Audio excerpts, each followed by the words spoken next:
9, Joanne Hayes. Thank you, Mr Speaker. My question is to the Minister of Tourism. What recent investments has this government made to grow the tourism sector in New Zealand? Honourable Todd McClay. Mr Speaker, on behalf of the Tourism Minister, just this week we announced that the Government's Tourism Growth Partnership is investing $3.84 million in 6 innovative tourism projects that will create jobs in New Zealand. This is in addition to the $23 million in co-funding that the applicant's making a total of $26.8 million of new investment in the tourism industry. Mr Speaker, the 6 projects are Rotorua's Skyline Gravity Park, Auckland Airport's Food and Wine Cluster Project, New Zealand Ski's Virtual Guest Services Platform, Orange Productions Project to target Chinese visitors, the Christchurch Adventure Park and Batch Care's online holiday rental project. These projects represent a potential industry investment of $6 for every dollar invested by the government. This is a great return, Mr Speaker. Order. Supplementary question, Joanne Hayes. When the Minister made this announcement at Trends, New Zealand's largest tourism trade show this week, what was the mood of the industry?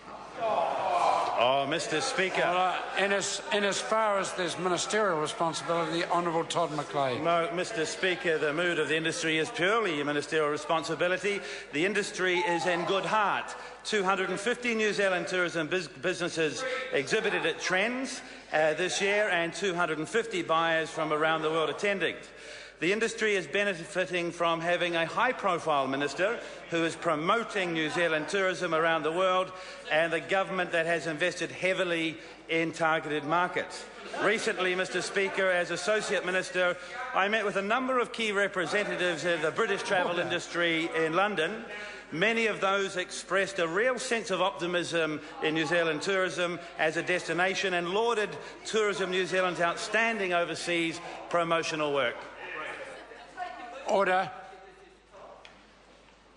A point of order has been called, so the normal rules apply. Thank you, Mr Speaker. I'd just like you to point out to the Minister he was answering on behalf of the Minister of Tourism, and the activities of the Associate Minister are not, should not be taken into account in that answer unless he says on behalf of the Minister, the Associate Minister did something. He's got the wrong person. I appreciate the point the member's making. Ministers should recall that when they're answering on behalf of a minister, they need to initiate their question with that comment. But I'm sure, well, my interpretation is that in the answer, he was actually interpreting the actions of the minister rather than the Associate Minister. Supplementary question, Joanne Hayes. Thank you, Mr Speaker. When the Minister was at Trends last year, he committed an additional $158 million towards tourism over the next 4 years. What progress is he seeing? Yeah. Honourable Todd McClay. On behalf of the Minister, we are seeing great progress. There were 2.78 million visitor arrivals to New Zealand in the year April 2014, which is 6% higher than 2013.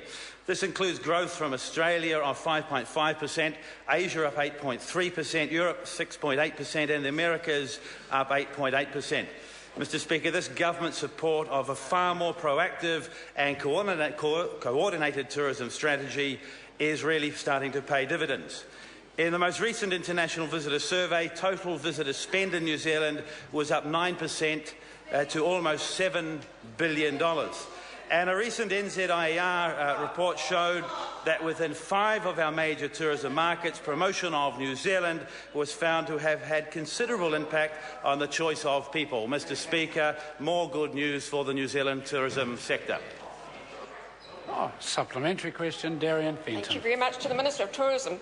Hasn't he broken his promise that he made to grieving families to clean up safety in the adventure tourism industry when progress on safety audits has stalled because of his government's failure to properly resource safety audit providers? Honourable Todd McClay. No, Mr Speaker, that's not correct. The Prime Minister and ministers have worked very hard in this area.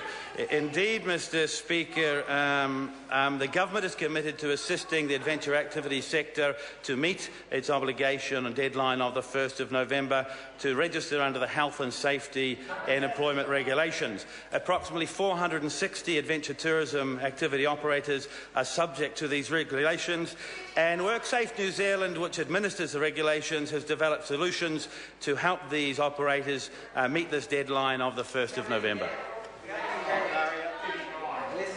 Question number 10, Ian Lees-Galloway. Thank you very much, Mr Speaker. My question is to the Minister for ACC. Why did Cabinet not approve ACC's recommended levy reductions